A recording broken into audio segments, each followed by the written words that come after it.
नमस्कार, बहुत स्वागत है आपका हमारे चैनल में। मैं सुचेता, वास्तु और ज्योतिष रिसर्चर। आज हमारा विषय है वनस्पति विज्ञान का एक ऐसा अनछुआ पहलू। वनस्पति विज्ञान अर्थात जादुई पेड़ पौधे, जड़ी बूटियाँ, उनके साथ जुड़कर आज हम आपको बहुत सारी चीज़ों के बारे में जानकारी देने का प्रयास करेंगे, जिसे बहुत ज़्यादा लोग बात नहीं करते, इस पर चर्चा नहीं करते और बहुत विरले लोग इसको बहुत गहराई से जानते हैं, समझते हैं और इसका जो अध्ययन करते हैं। आपने देखा होगा बहुत सारे लोग हीलिंग प्रैक्टिस करते हैं, हीलर्स होते हैं। कई लोग दक्षिण भारतीय साधनाओं में जो प्रैक्टिस कराई जाती है सिद्धों के ज्ञानियों के माध्यम से, कई दक्षिण भारतीय उत्तर भारत से या तत्वों की हीलिंग करते हैं। साथ ही साथ आपने देखा होगा बहुत सारे लोग तत्वों के साथ में शिव शिवा की साधना, अपने इष्ट की साधना, सूर्य देव की साधना के माध्यम से हीलिंग करते हैं या अपनी साधना या अपनी स्पिरिचुअल प्रैक्टिस, अपनी स्पिरिचुअल एनर्जीज़ को बढ़ाने का कार्य करते हैं। और ये बहुत ही ज़्यादा महत्वपूर्ण है, क्योंकि जब भी आप हीलिंग करते हैं आप देखे होंगे बहुत सारी चीज़ें, क्योंकि ये सब हमने अपनी लाइफ में प्रैक्टिस की, वर्षों इन चीज़ों में साधना के माध्यम से हीलिंग की और ये सारी चीज़ों की गहनता से इसके ऊपर अध्ययन भी किया। इसीलिए हम जानते हैं कि जितने भी प्रैक्टिसेस मैंने अपना पर्सनल जो आपसे बहुत बार शेयर किया है कि बहुत सारी साधनाओं को, हीलिंग्स को हमने सीखा, परंतु सबसे पावरफुल जो साधना मैंने सीखी वो थी क्रिस्टल्स के साथ। जो क्रिस्टल के माध्यम से जो आप हीलिंग करते हैं तो आप बहुत जल्दी इसका रिज़ल्ट देखते हैं और उसके साथ आप किसी को तुरंत बहुत गहरी समाधि में या बहुत गहरे ध्यान के एकदम गहराई में आप किसी को भी ले जा सकते हैं, और वो भी क्षण में, कुछ सेकंड्स में। और ये ऐसा कोई जादू ही नहीं है, क्योंकि इसके अगर आपको एक्चुअल जो मंत्र मालूम है, अगर आपको इस तरीके से जानकारी है, तो ये चीज़ों को प्योरीफाई करना, हील करना बहुत ही ज़्यादा एक पावरफुल, एक सहज माध्यम है। परंतु जैसे जैसे मैंने अपनी जड़ी बूटियों की साधना या मैंने जैसे वनस्पतियों के पेड़ पौधों के साथ जुड़कर देखा, तो मेरे साथ में भी बहुत सारे ऐसे अनुभव हुए, कुछ नेगेटिव कुछ हुए। उसके बाद मुझे पता चला कि ये बहुत ही ज़्यादा इनमें पावर है। आप इसे नेगेटिवली भी यूज़ कर सकते हैं और किसी को वशीकरण या इस तरीके से आप पॉजिटिवली नेगेटिवली भी आप इसका प्रयोग कर सकते हैं, क्योंकि हम सामवादी साधक हैं, इसलिए हम इसके हमेशा पॉजिटिव साइड के ऊपर चर्चा करते हैं और इन चीज़ों को ही हम जानने का या बताने का प्रयास करते हैं। इसलिए हमने बहुत सारे वीडियोज़ आपको दिए हैं पेड़ों से, पौधों से जुड़े हुए। आपको बहुत सारे हमारे प्लेलिस्ट में आप जाकर चेक कर सकते हैं, जैसे अश्वत्था, पीपल, अपराजिता माता की, और भी ऐसे बहुत सारे जो हैं हम आपको जानकारी देते रहे हैं, और जो बहुत पावरफुल साधना का माध्यम रहा है। और समय समय पे इसकी जानकारी भी अगर आपको है और आप इसको अपनी लाइफ में प्रैक्टिस करते हैं, तो ये एक बहुत ही अभिभूत करने वाली एक साधना है, एक सिद्धि है। परंतु आप ये स्वयं अनुभव करेंगे, ये प्रश्न आप अपने आप से करें, क्योंकि अब लोगों की चेतना के स्तर में परिवर्तन आ रहा है। आप स्वयं इस प्रश्न को अपने आप से करें कि क्या आप किसी चित्र के सामने, किसी फ़ोटो के सामने अपने इष्ट को, अपने देवी देवता को, अपने कुल देवता को अगर आप जागृत करना चाहते हैं, तो कितना आपको समय लगेगा और कितना ये आपको कनेक्ट करेगा। और इसके ऑपोजिट में अगर आप किसी जागृत जीवन में जो है उनका अंश, क्योंकि हम जानते हैं हर पेड़ पौधे में, हर वनस्पति में ये कोई ना कोई शक्तियों को अपने अंदर होल्ड करके रखता है। भले वो माता की हो, भले वो कोई देवी या देवता या आपके ईष्ट की हो, हर पौधे में, हर पेड़ में कोई ना कोई स्पेसिफिक एनर्जी का वास होता है। अगर आप जागृत, जीवित, अगर इन वनस्पतियों के माध्यम से, पेड़ और पौधे के माध्यम से अगर अपनी आप शक्तियाँ जागृत करेंगे, अपने ईष्ट का आह्वान करेंगे और उसको प्रसन्नता का आप देखेंगे माध्यम, तो ये बहुत ही ज़्यादा पावरफुल मीडियम होता है। इसीलिए आपने देखा होगा हमारे जितने भी सिद्ध हैं, महात्मा हैं, ऋषि हैं, मुनि हैं, ये सारे वनस्पति को अपने अंदर जो ये शक्ति है प्रकृति से जुड़ने के लिए, ये वनों में वन आगमन करते हैं, वन जाते हैं, और वन जाने से ही इनका कोई भी ऐसा सिद्ध नहीं है जैसे किसी न किसी पेड़ के नीचे उनको सिद्धि प्राप्त ना हुई हो। चाहते तो वो भी चार दीवारी के बीच में बैठ के अपनी साधना कर सकते थे, जैसे आज लोग करते हैं, परंतु नहीं, अगर आप सही तरीके से अपनी हीलिंग प्रैक्टिस, अपनी साधना या अपनी स्पिरिचुअल अवेकनिंग करना चाहते हैं, तो इसके लिए आपको कहीं न कहीं प्रकृति से जुड़ना ही होगा। बिना प्रकृति से जुड़े, बिना इन वनस्पतियों के विज्ञान को जाने, आप कभी भी सही तरीके से अपनी स्पिरिचुअल प्रैक्टिस को पूरी कंप्लीशन की तरफ नहीं ले जा सकते। और ये आप देखिएगा कहीं न कहीं अधूरापन आपका रह जाता है।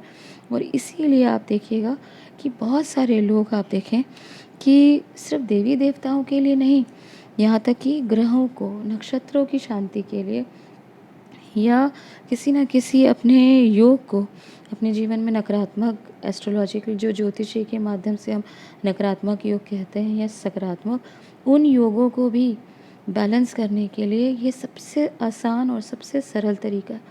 और इसके बहुत साइड इफ़ेक्ट्स भी नहीं होते अगर आप किसी की जानकारी में करें, इनके सही मंत्रों का प्रयोग करें।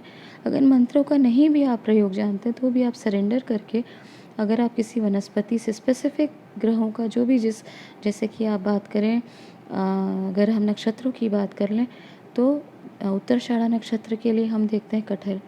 तो अगर आप किसी का लग्न है और वो अपने लग्न में कहीं न कहीं कोई दोष या प्रभाव देख रहा है, तो उसको कटहल का जो है पेड़ की, पौधे की, उसकी साधना करनी चाहिए। उसको कहीं न कहीं अपने जीवन में उसको जागृत करना चाहिए।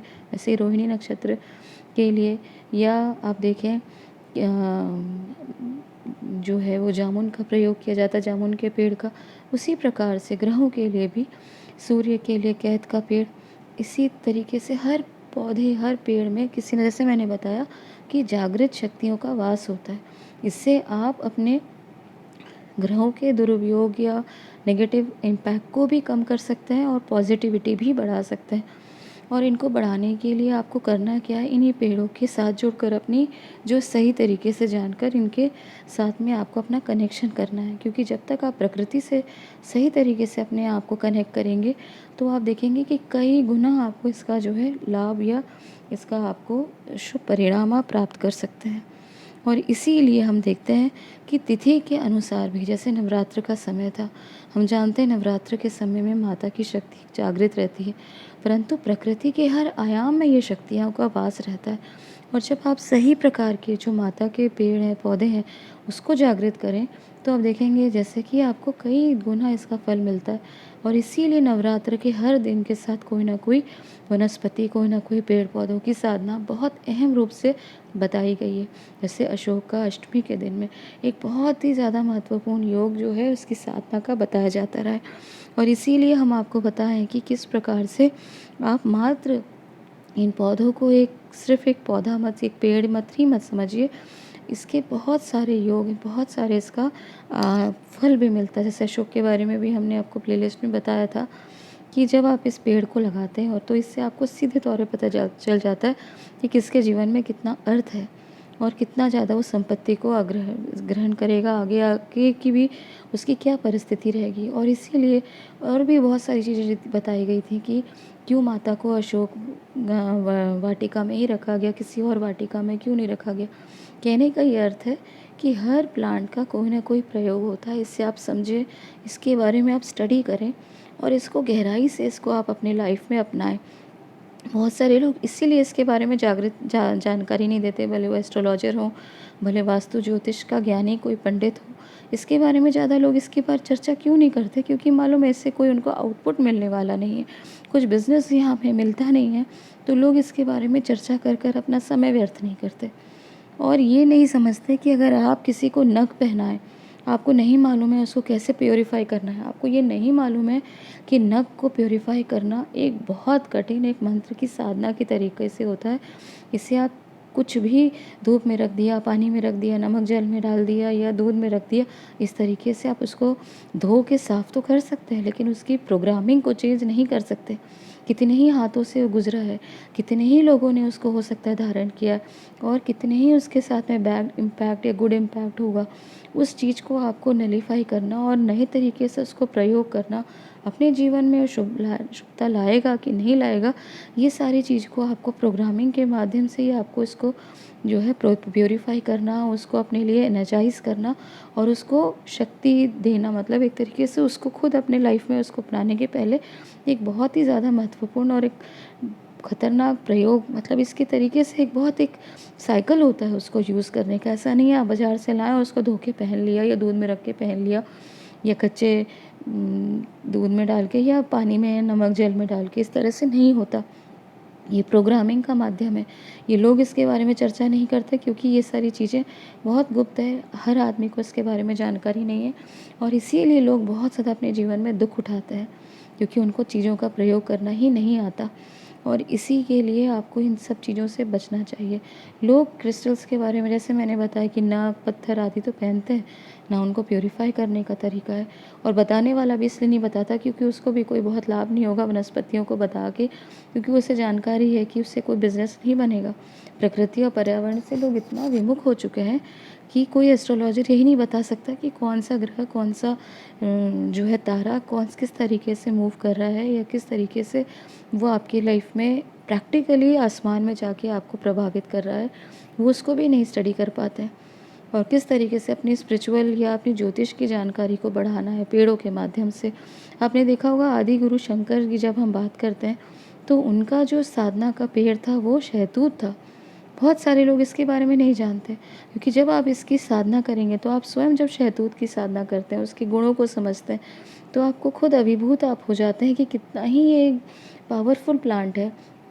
हर परिस्थिति में ये जागृत रहता है, हर परिस्थिति में ये अपने आप को सर्वाइव करने का ये प्रयास करता है। तो कहने का ये अर्थ है कि वनस्पति विज्ञान बहुत ही ज़्यादा महत्वपूर्ण है। इसके बारे में आप रिसर्च करिए। ये मत देखिए कि ये कितना ज़्यादा जैसे क्रिस्टल्स के साथ में या नगों के साथ में जो हम आपको बता रहे हैं कि लोग लोग भी इसके बारे में जानना नहीं चाहते। क्यों?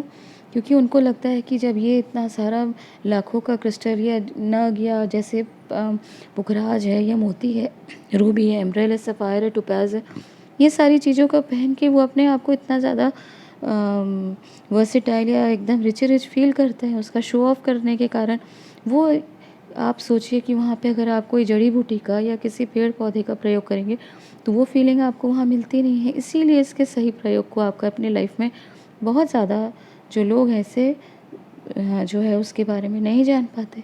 तो कहने का ये अर्थ है कि बहुत महत्वपूर्ण है, इसके बारे में जानें, समझें, प्रकृति को जागृत करें, प्रकृति से अपने संपर्क को, अपने जीवंतता को बढ़ाएं ताकि आप हर आयाम से, हर तरीके से इससे कनेक्ट होकर इसका फ़ायदा ले सकें। इसका कहीं न कहीं आपको जो दूसरे चीज़ों में, या जैसे आपको मैंने कहा कि आपकी साधना में या आपकी हीलिंग में, क्योंकि हीलिंग आज बहुत महत्वपूर्ण है।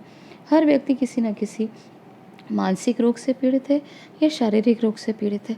हर घर में कोई ना कोई मेडिसिन है, हर व्यक्ति कहीं न कहीं कोई ना कोई मेडिसिन खा रहा है या अपने जीवन में इस तरीके से डॉक्टरों के पास जाना और ये सारी चीज़ें उनको कहीं न कहीं प्रभावित कर रही है। अगर आप प्रकृति के इन रहस्यों को समझें तो आप बहुत तरीके से अपने आप को हील कर सकते हैं, अपने परिवार के जनों को हील कर सकते हैं और बहुत ज़्यादा आप इसका फ़ायदा ले सकते हैं और बिना खर्चे के। और ये स्पिरिचुअली भी अवेकन करती है और आपकी जेब के ऊपर भी इसका बहुत नेगेटिव प्रभाव नहीं पड़ता। तो मुझे लगता है ये जानकारी आपके लिए बहुत महत्वपूर्ण होगी और हमारा आशय है कि आगे भी जाकर आपको इसके बारे में जानकारी दें। पेड़, पौधे, वनस्पति किस प्रकार से आप उसका फ़ायदा ले सकते हैं हीलिंग के माध्यम से, किस तरीके से आप उसको अपने लाइफ में प्रयोग कर सकते हैं। हर ग्रह, एक नक्षत्र, हर देवी, हर देवता किस प्रकार से पौधों में वास करते हैं और उसकी एनर्जी कैसे जागृत की जा सकती है, इसके ऊपर आप भी रिसर्च करें और हमारा प्रयास रहेगा आपको इस बारे में आगे बताएं ताकि आप इसको और ज़्यादा कनेक्ट कर पाएँ। ये जानकारी यहीं तक दी गई जानकारी पसंद है तो लाइक सब्सक्राइब ज़रूर करें। धन्यवाद।